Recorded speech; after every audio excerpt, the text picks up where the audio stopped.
Yun mga abel, dumating na yung pinakahihintay natin. Pinakahihintay nating ibon. Ayan, dagdag puwersa. So, eto, kumuha rin tayo kay Sir Igan Williang. Yan yung ginagamit natin, powder. Ayan o. Oh, yan yung powder natin ginagamit. Pigeon powder.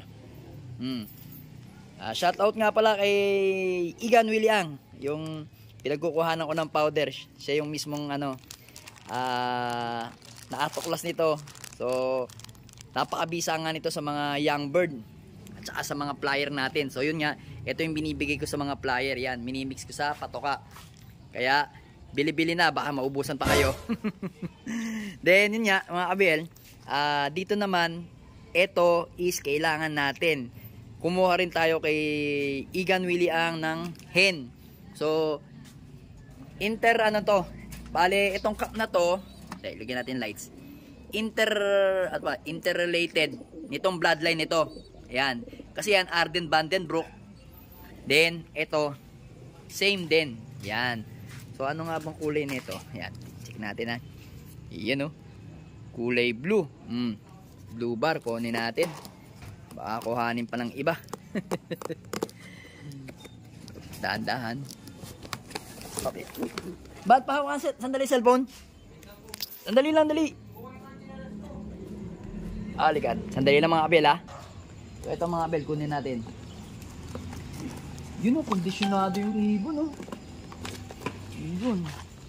Ayan mga abel, solid na hen ang kinuha natin. Ayan Pag nilagyan mo ng lights, mas maliwanag, tingnan mo. Okay? Sakto. So ayan mga abel pearl eye yung ibon. Then yun yan, nagtitribar yung ibon nagtatribar Ganda, solid. Ayan yung mga bagwis niya. Solid na solid. Tapos yung kill bone niya,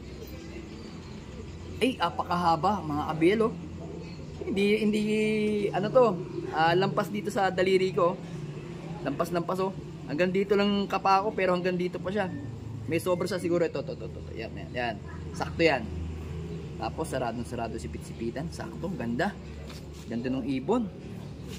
Solid na solid Yan mga abel, ito yung bago nating bloodline na ipaparis natin dito kay yan. Yan natin ipaparis mga abel. Yan. Sana maging maganda yung kalabasan nila. Ayan Kondisyon na. Sabi ko kay Igan Williang, kung pwedeng pangsalang na, isasalang nga daw niya to, kaya ready na. Yan. So ipapasok nga natin siya kay Arden na solo. Bale to Arden solo na Victor Lim. Papasukan naman natin ang Arden ito. Arden Vandenbroek.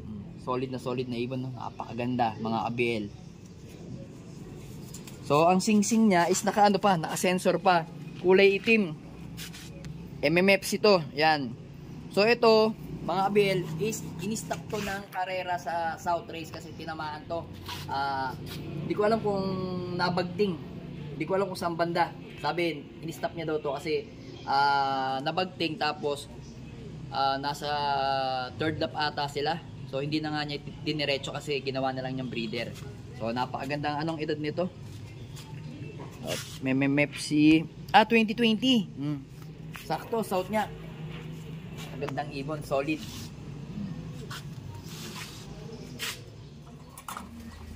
So ito nga mga abel, kasi kahapon ginabi tayo, kaya hindi na natin na video na mahaba, putol. So ito nga mga abel, yan yung kinuha natin kay Sir, kay Igan Williang.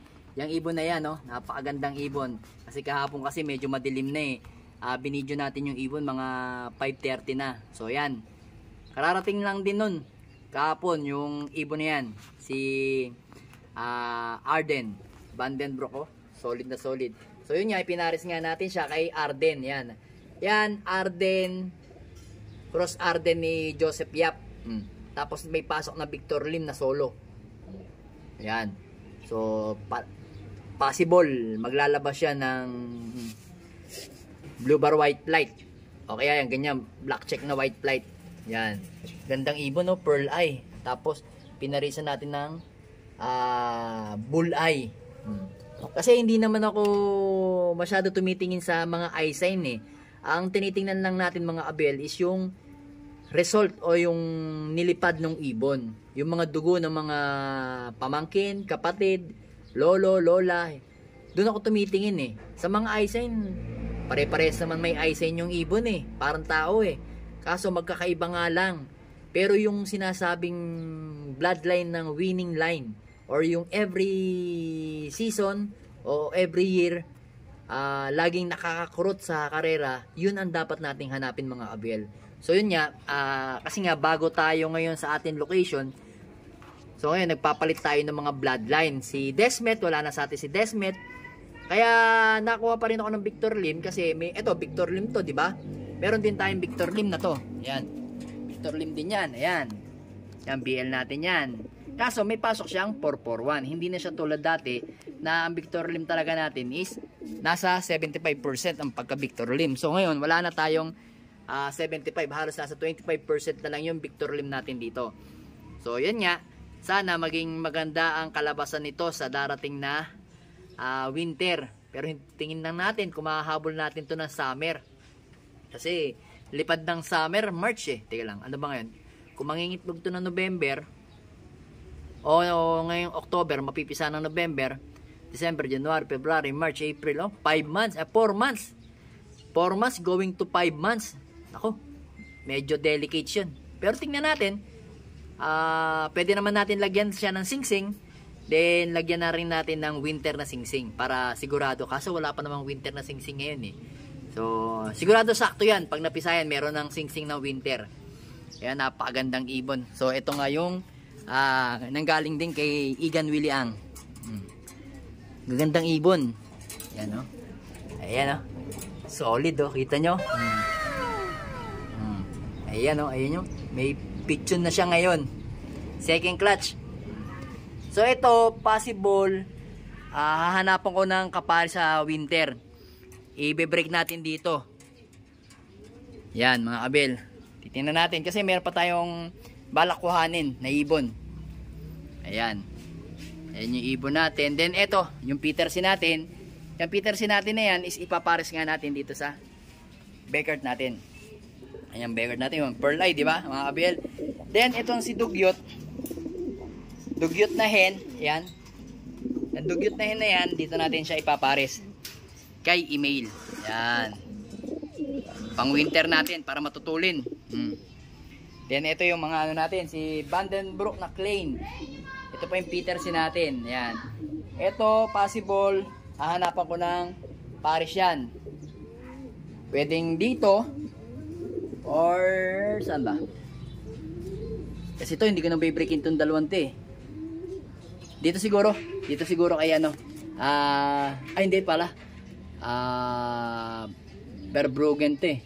Siguro dito sa Vandenbroek natin na to, isa. Yan. Yang isang yan, pwede natin dun i-pares. Vandenbroek na to.